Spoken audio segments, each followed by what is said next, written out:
Bom dia, são 8 horas e 15 minutos, quinta-feira, 2 de agosto. Esta é a TV Senado, eu sou André Ricardo e você assiste agora ao Senado em Dia. 2 medidas provisórias trancam a pauta do plenário e devem ser votadas na semana que vem.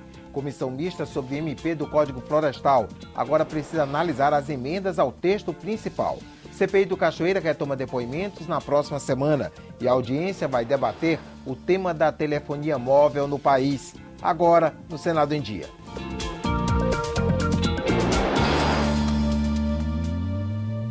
O Congresso Nacional retomou os trabalhos nesta quarta-feira, após o recesso parlamentar de julho. 2 medidas provisórias que trancam a pauta do plenário devem ser votadas na semana que vem. Até as eleições, o Senado terá 4 períodos de esforço concentrado no plenário.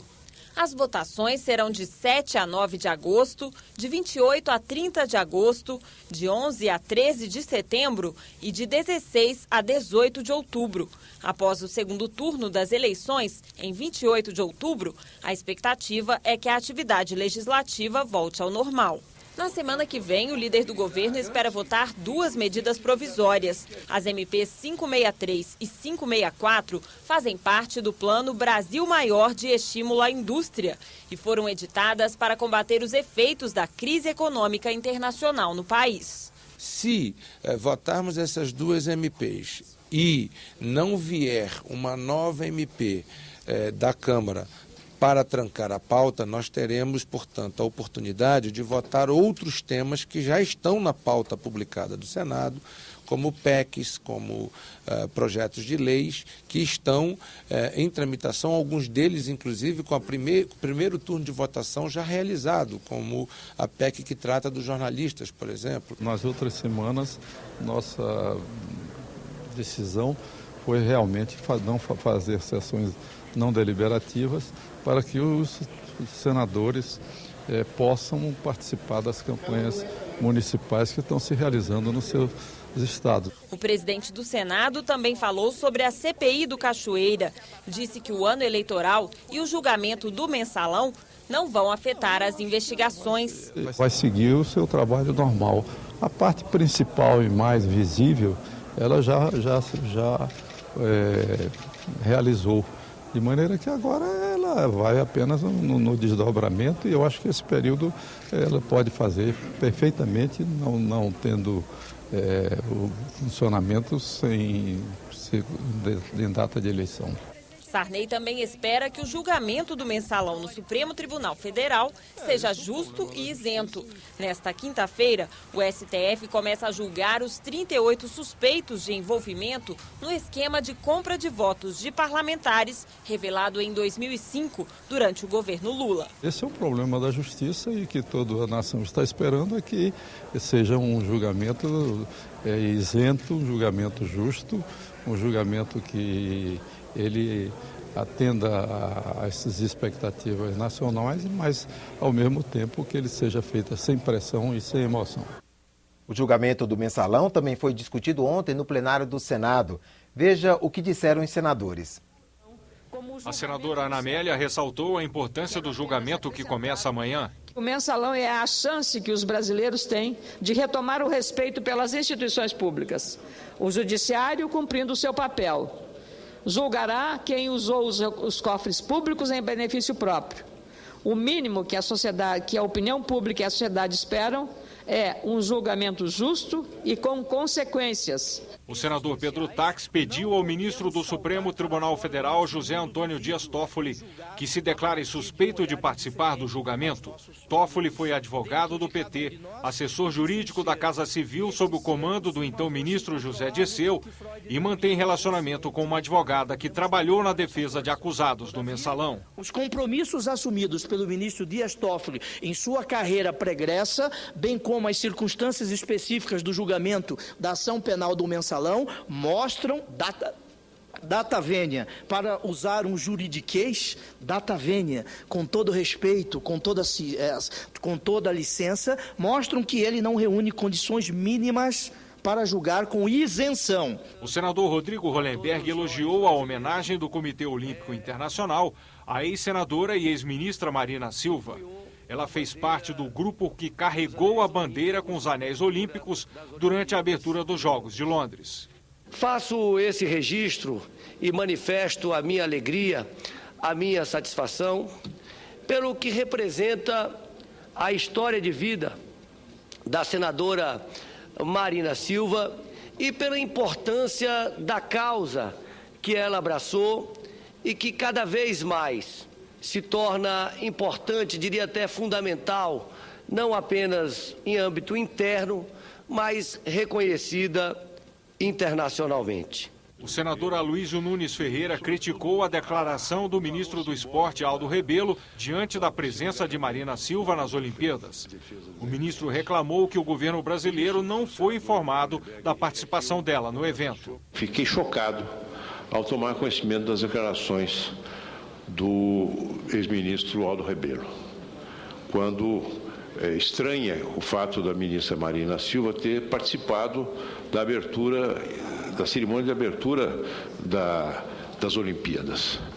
Fez uma ironia mal colocada, e a ironia mal colocada é grosseria. E o senador Paulo Bauer criticou a entrada da Venezuela no Mercosul, sem que o Congresso do Paraguai tenha aprovado a medida, confirmada esta semana durante cúpula do bloco em Brasília. O Paraguai está suspenso do Mercosul desde o afastamento de Fernando Lugo da presidência do país. Simplesmente decidir pelo ingresso da Venezuela e manter o Paraguai afastado, como está, é, no meu ponto de vista, inclusive como membro do Parlasul, uma providência equivocada. A comissão mista que analisa a medida provisória do Código Florestal volta a se reunir este mês. Senadores e deputados já aprovaram o texto principal e, antes que a matéria vá a plenário, precisam examinar os destaques. São mais de 300 emendas, mudanças que os parlamentares querem incluir no relatório do senador Luiz Henrique. Um dos pontos mais polêmicos trata das áreas de proteção permanente. A medida provisória obriga a recuperação de 20 metros de mata ciliar nas propriedades médias. E os ruralistas querem reduzir a faixa para 15 metros. Esse projeto do governo simplesmente faz cortesia com o chapéu alheio. Ou seja, ele diz, olha, nós teremos que recompor, teremos que fazer tudo isso, mas, no entanto, ele não entra com nada e joga todo o ônus sobre as costas do produtor rural. O presidente da Comissão de Meio Ambiente do Senado quer tornar a proteção ainda mais rigorosa e apresentou um destaque. Eu considero fundamental a gente resgatar a obrigatoriedade de recuperação das áreas de preservação permanente em torno das nascentes. As nascentes são fundamentais, nenhum rio nasce grande. A presidente da Confederação da Agricultura e Pecuária, senadora Cátia Abreu, reconhece avanços na MP do Código Florestal. A pequena propriedade foi a grande vencedora nesse código. Isenção de reserva legal até 4 módulos, as margens de rios foram reduzidas para os pequenos produtores, podendo alcançar apenas 10% dessas propriedades. Mas diz que o excesso de proteção ambiental pode prejudicar a agricultura irrigada. Nós não podemos obstruir o nosso grande potencial, que é aumentar a produção e a produtividade sem desmatar uma árvore. E um dos instrumentos que nós temos é ampliar a área de irrigação, que hoje são 30 milhões de hectares, só tem 5 milhões irrigados. Para o presidente da comissão mista que analisa a medida provisória, os destaques podem alterar pontos importantes do Código Florestal. Tem inúmeras emendas que são do mesmo conteúdo. E agora eu tenho certeza absoluta que serão inúmeros pedidos de destaque sobre a mesma emenda. Portanto, nós novamente separaremos em blocos e por blocos, obviamente, faremos o diálogo com aqueles que fizeram as proposições dos destaques. O texto principal da medida provisória foi aprovado em julho, antes do recesso parlamentar. A votação na comissão mista dividiu a bancada ruralista na Câmara e no Senado.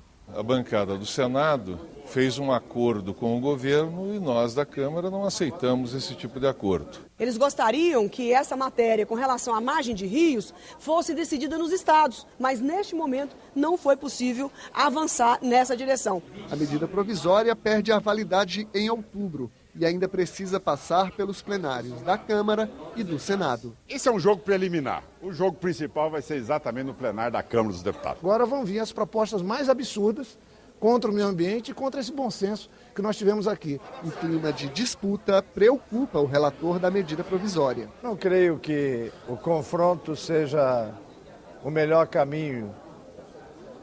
Afinal de contas, esse é um projeto o mais importante para o futuro desse país. Ele tem que ser tratado com muita seriedade, na busca de um diálogo edificante. A CPI do Cachoeira pode colocar frente a frente a mulher do contraventor e o juiz que ela teria tentado subornar. Na semana que vem, a comissão mista retoma os depoimentos. A mulher de Carlinhos Cachoeira, Andressa Mendonça, está no foco da CPI. Na próxima terça-feira, vai depor na comissão mista e poderá voltar ao Congresso ainda este mês. O senador Randolfo Rodrigues quer uma acareação entre ela e o juiz Alberico Rocha Santos, responsável pelo julgamento da Operação Monte Carlo. Segundo o magistrado, Andressa tentou suborná-lo.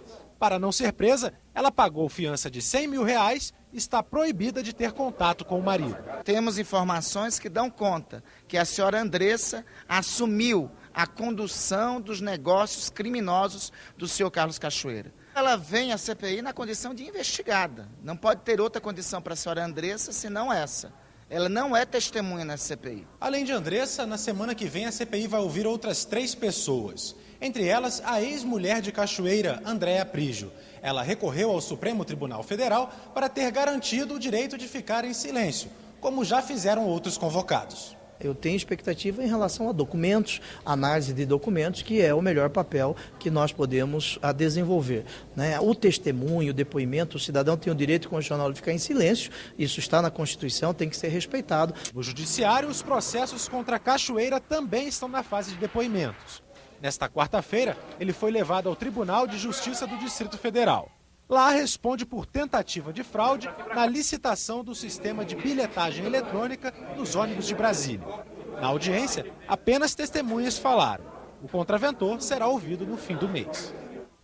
A Comissão de Ciência e Tecnologia vai discutir a situação da telefonia móvel no Brasil.